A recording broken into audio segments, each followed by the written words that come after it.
Niya na ang Balitang Express region-wide karong orasa. Residential area sa Dakbayan sa Mandaluyong nasunog. Mibuto ang sunog sa usa ka residential area sa San Rafael sa Barangka sa Dakbayan sa Mandaluyong sa Metro Manila. Pasado alas 11 kagahapon sa Sabado sa buntag. Naka-first alarm kagahapon ang maong sunog samtang padayon usab ang pag-abot sa mga fire truck sa Bureau of Fire Protection o kon BFP ug uban pang mga volunteer sa maong lugar.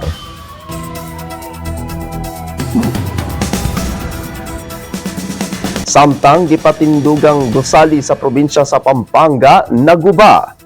Naguba ang usa ka ginapatindog nga gusali sa kahabaan sa Teodoro Street sa Barangay Malibago, Dakbayan sa Angeles, probinsya sa Pampanga sa iyong kabuntagon karong Domingo.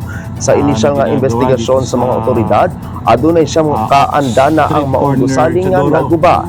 As of 6 a.m., dili moubos sa unom ka tawo ang nauluwas gikan sa gusali. Karon anaa sila ubos sa pag-atiman sa lokal nga paggamhanan.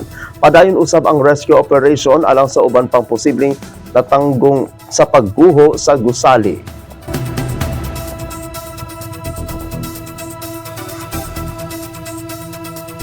At ang uban pang mga balita unya sa alas 9:30 sa gabi sa Weekend News.